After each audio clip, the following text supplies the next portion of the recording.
Okay, next topic from the CVS medicine is hypertension. So hypertension क्या होती है कि एक्चुअली जो ब्लड वेसल्स होती है ना, उनके ऊपर प्रेशर पड़ता है ना ड्यूरिंग सिस्टली और डायस्टली भी। तो अगर सिस्टलिक ब्लड प्रेशर जो है, जब हार्ट पंप करेगा सिस्टली में होगा, तो उस दौरान जो प्रेशर होगा वो अगर 140 मिलीमीटर मर्करी से ज़्यादा है, और डायस्टोलिक ब्लड प्रेशर जब हार्ट रिलैक्स करेगा और आर्टरीज में बीपी जो है वो ड्रॉप करेगा, तो दैट विल बी, अगर 90 से ज़्यादा है तो 140/90 से ज़्यादा हो, दैट इज़ हाइपरटेंशन।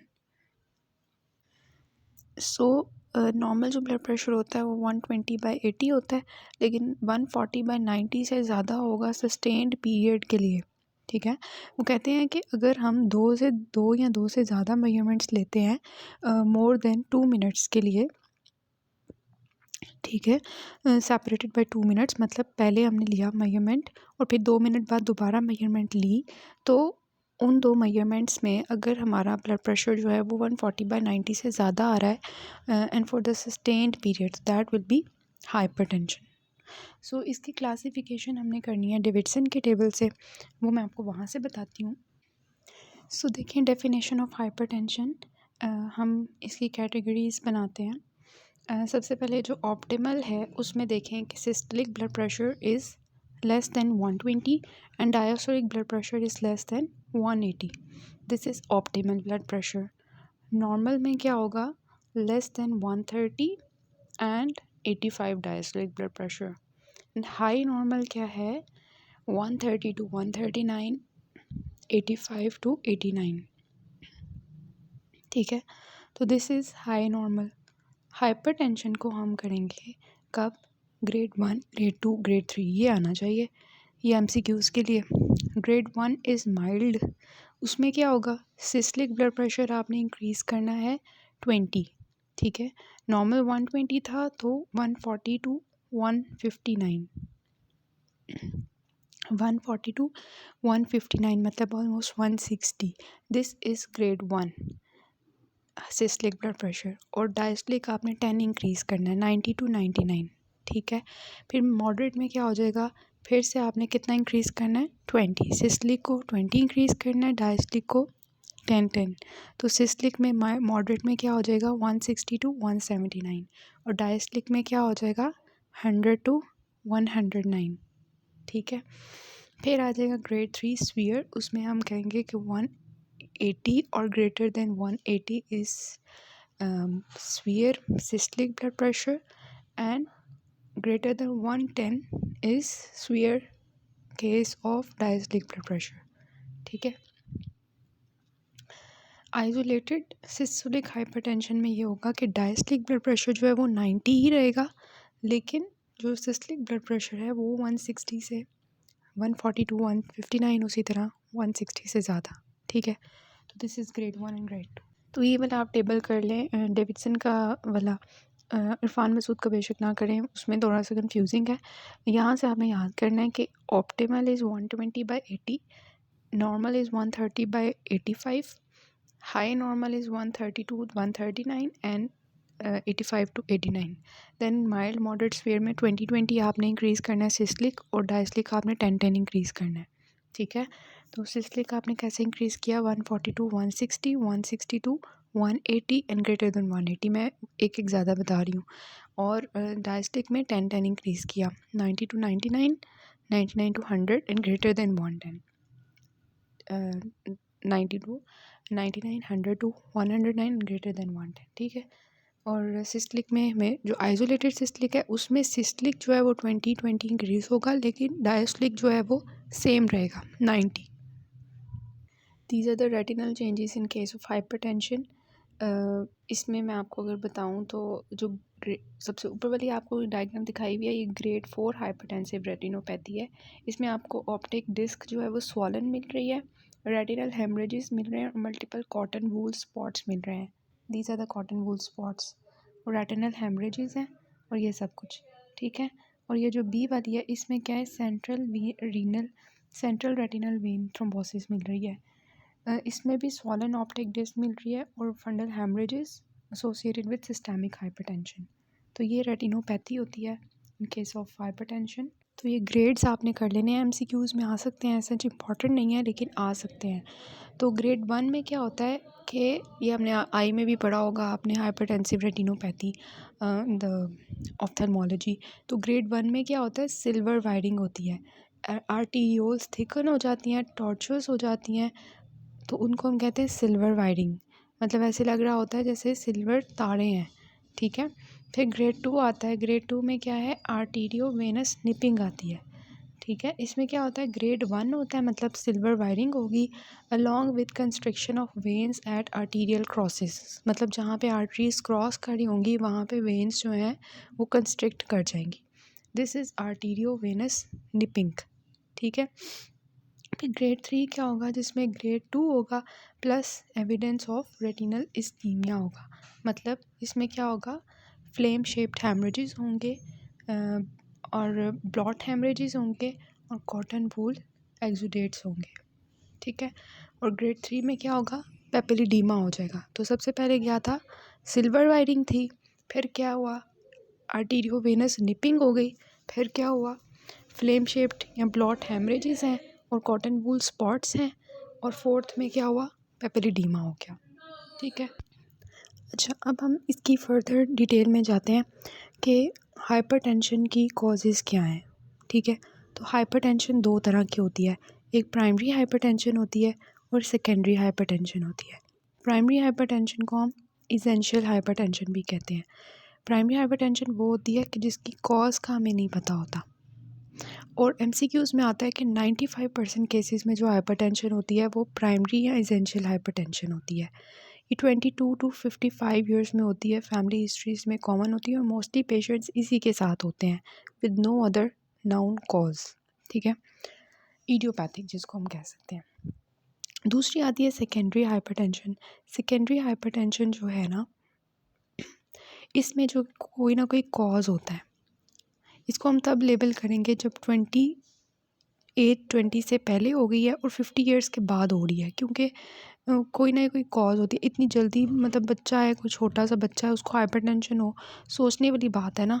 तो हम यही कहेंगे कि यार इसको ना कोई मसला होगा ज़रूर जिसकी वजह से हाइपरटेंशन होगी। और 50 ईयर से ज़्यादा का बूढ़ा बंदा है, उसमें तो हम सोचेंगे कि इसको जो हाइपरटेंशन हो रही है जो पहले कभी ज़िंदगी में हुई नहीं है, और अब इसकी जो 50 साल से उम्र ज़्यादा हो गई है, अब कोई ना कोई कॉज हो सकता है, ऐसे नहीं हो गई। तो इस वजह से हम इनको कंसिडर करेंगे, you will consider the age of the patient, ठीक है। फिर आप उसकी इन्वेस्टिगेशंस करेंगे कि आखिर वो कॉज क्या है हाइपरटेंशन की, और उसको आप ट्रीट करेंगे तो हाइपरटेंशन ही ट्रीट होगी, ठीक है। Sudden severe refractory hypertension. Refractory hypertension मतलब कि जिसको हम मेडिकेशन से ट्रीट कर रहे हैं और वो ठीक नहीं हो रही। तो it means that anti hypertensive देने के बावजूद ठीक नहीं हो रही, इसका मतलब कि उसके अंदर कोई ना कोई मसला है, उसको ठीक करेंगे तो होगी। तो इसमें जो कॉजेज़ आती हैं उसमें मोस्ट कॉमन जो हाइपरटेंशन होती है जिसकी वजह से, दैट इज़ रीनल कॉज, कि किडनी ख़राब है बंदे की, ठीक है। तो किडनी फॉर एग्जांपल उसमें डायबिटीज़ हो गई, किसी पेशेंट को ग्लोमेरुलोनेफ्राइटिस हो गया, पॉलीसिस्टिक किडनी हो गई, या रीनल आर्टरी स्टेनोसिस होगी, पॉलीआर्थराइटिस नोटोसा हो गया।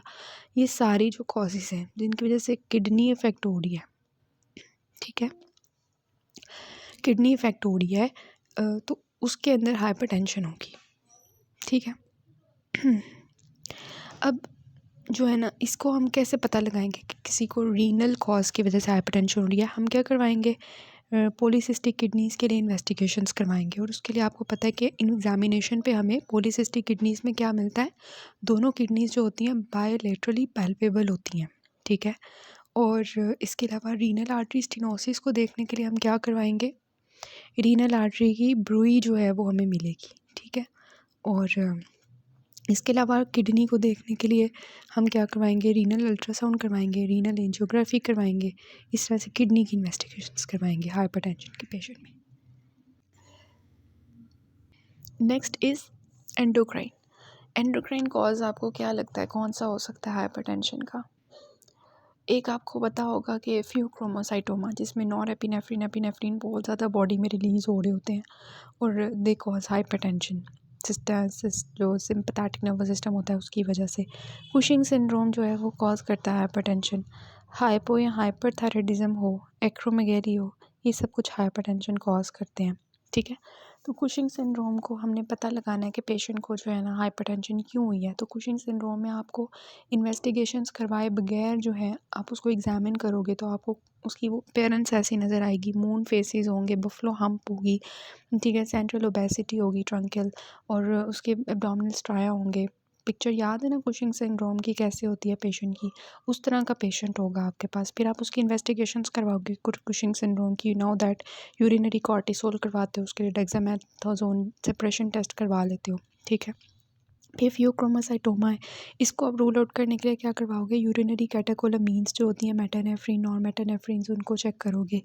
एक्रोमेगैली जो है उसको देखोगे। एक्रोमेगैली जो है वो ग्रोथ हार्मोन की वजह से होती है, यू नो दैट कि वो भी जो है इस तरह से सोडियम वाटर की रिटेंशन करवाएगा और उसके थ्रू होगी, ठीक है। हाइपोथायराइडिज्म आपने रूल आउट कर लेना है, उसके लिए आपने TFTs करवा लेने हैं पेशेंट के।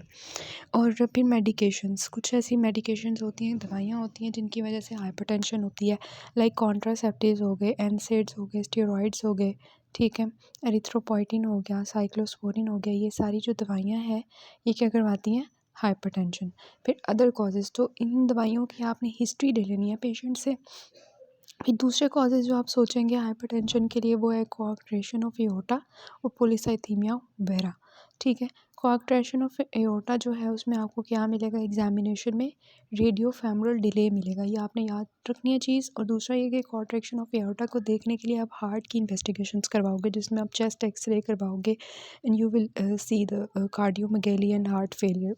और कोआक्टेशन ऑफ एओर्टा यही होता है कि नैरोइंग ऑफ एओर्टा हो जाती है, तो उसको हम कहते हैं, उसकी वजह से फिर जो है प्रॉब्लम आती है, ठीक है। और इसके अलावा जो है हम ये चीज़ें रूल आउट करेंगे। मैंने साथ साथ आपको इन्वेस्टिगेशंस बता दी हैं ताकि आपको पता हो कि एक्चुअली कॉजेज़ क्या है ना सेकेंडरी हाइपरटेंशन की, जो कि 5% केसेस में होती है। उसमें रीनल कॉजेज़ हो सकते हैं, एंडोक्राइन कॉजेज़ हो सकते हैं, मेडिकेशंस हो सकती हैं और दूसरे कॉजेज़ हो सकते हैं, ठीक है।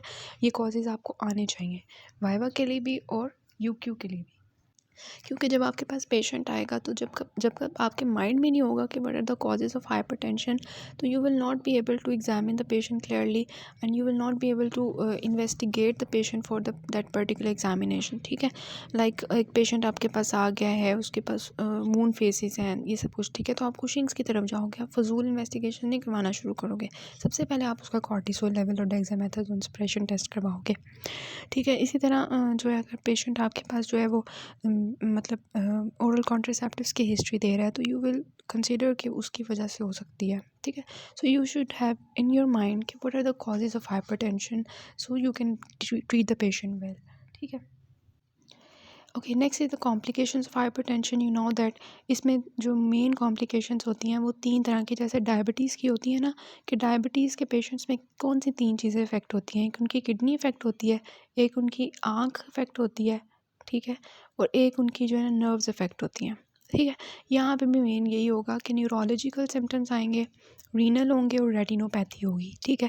न्यूरोलॉजिकल सिम्टम्स में क्या होगा, किसी पेशेंट को हाइपरटेंशन है, hypertension can result in heart attack, it can result in stroke, it can result in ischemic attack, it can result in aneurysms, ठीक है, ruptured aneurysms, dissection, इस तरह की चीज़ें। कार्डिक में coronary artery disease, left ventricular hypertrophy, CHF and arterial fibrillation। Vascular में क्या होगा, एओर्टिक डायसेक्शन, एओर्टिक एनोरिज्म्स बन सकते हैं। रीनल में क्या होगा, रीनल फेलियर हो जाएगा, प्रोटीन यूरिया हो जाएगा, ठीक है। हाइपरटेंशन की वजह से प्रोटीन यूरिया हो जाएगा, रीनल फेलियर हो जाएगा। रेटिनोपैथी में क्या है, ये हमने ग्रेड्स जो हैं इसके डेविडसन के टेबल से देख लिए हैं। तो these are the complications you should have in your mind while you are having the patient of hypertension, and you have to tell the patient of hypertension कि आप अपनी मेडिकेशंस प्रॉपर लें, अपना ख्याल रखें, डाइट का लाइफस्टाइल मॉडिफिकेशंस रखें, क्योंकि ये कॉम्प्लिकेशंस हो सकती हैं, neurological, cardiac, vascular, renal and retinopathy, ठीक है। उसको बता के भेजना है आपने। और अच्छा, ये जो लेफ़्ट वेंट्रिकुलर हाइपरट्रोफी होती है ना, ये क्यों होती है, देखें होता क्या है। देखें, सबसे पहले जो जो वैस्कुलर रेजिस्टेंस होती है ना, सिस्टमिक वैस्कुलर रेजिस्टेंस, वो हाइपरटेंशन की वजह से ज़्यादा हो गई है। ठीक है, अब हार्ट जो है उसने उस सिस्टमिक वैस्कुलर रेजिस्टेंस के अगेंस्ट कंट्रैक्ट करना है। तो जब वो ज़्यादा हुई होगी, मतलब आफ्टर लोड ज़्यादा होगा, तो हार्ट कैसे काम करेगा, उसको उसके अगेंस्ट ज़्यादा काम करना पड़ेगा, जिसकी वजह से उसके ऊपर, हार्ट के ऊपर ना एक इफ़ेक्ट आएगा, जिसकी वजह से जो लेफ़्ट वेंट्रिकल होगा जिसने उसके अगेंस्ट पंप करना था, वो हाइपरट्रोफिक हो जाएगा। ठीक है, जब वो हाइपरट्रोफिक हो जाएगा तो it can result in heart failure. ठीक है, तो इस वजह से आपको इन पेशेंट्स के अंदर लेफ़्ट वेंट्रिकुलर हाइपरट्रोफी मिलती है, इनके अंदर आपको हार्ट फेलियर मिल सकता है हाइपरटेंशन की वजह से। और फिर आपको पता है हार्ट फेलियर पे पेशेंट्स में आपको S3 हार्ट साउंड मिलती है वॉल्यूम ओवरलोड की वजह से। और हमेशा याद रखना है, जो S3 साउंड होती है ना हार्ट की, वो तब आती है जब हार्ट के अंदर वॉल्यूम ओवरलोड हो, और S4 हार्ट साउंड तब आती है जब प्रेशर अप ओवरलोड हो। ठीक है, तो वॉल्यूम ओवरलोड के केस में S3 हार्ट साउंड होती है, और प्रेशर ओवरलोड के केस में S4 हार्ट साउंड होती है। वॉल्यूम ओवरलोड कब होता है? हार्ट फेलियर के अंदर, जब हमारे पास माइट्रल जो है वो रिगर्गिटेशन हो, ट्राइकस्पिड रिगर्गिटेशन हो, एनीमिया के अंदर, यू नो दैट एनीमिया के अंदर हार्ट फेल होना शुरू हो जाता है, प्रेगनेंसी के अंदर वॉल्यूम ओवरलोड हो जाता है। इन सब केसेस में physiologically, pathologically S3 heart sound आ रही होती है। और प्रेशर ओवरलोड जब एओर्टिक स्टेनोसिस होती है, जब हमारा जो है वो हाइपरटेंशन होती है, जब हाइपरटेंशन होती है, और हार्ट को जो प्रेशर के साथ काम करना पड़ता है, लेफ्ट वेंट्रिकुलर हाइपरट्रोफी हुई हुई है, इन सब केसेस में क्या होगा? S4 हार्ट साउंड होगी। ठीक है, अच्छा अब हमने करना है कि इसकी मैनेजमेंट हमने कैसे करनी है ना। तो मैनेजमेंट क्या है कि हमारा गोल होना चाहिए सबसे पहले कि आपके पास पेशेंट है हार्ट हाइपरटेंसिव वाला, आपका गोल होना चाहिए कि उसका जो हार्ट प्रेशर है, ब्लड प्रेशर है, वो 140/90 से कम हो जाए। ठीक है, और अगर वो रीनल डिजीज़ या डायबिटीज़ मेलाइटस के साथ है, तो उसका जो ब्लड प्रेशर है वो गोल आपका कितना होना चाहिए? 130/80 का। ठीक है, क्योंकि डायबिटीज़ के साथ हाइपरटेंशन को कम से कम होना चाहिए, ये आपका गोल है। उस आप गोल के लिए अचीव करने के लिए पेशेंट को सबसे पहले लाइफस्टाइल मॉडिफिकेशंस बताओगे, क्या कि आप ना वेट लॉस करें, अपना अपना वेट लॉस करें, अपना BMI आपने 24.9 तक रखना है, इससे काम रखना है।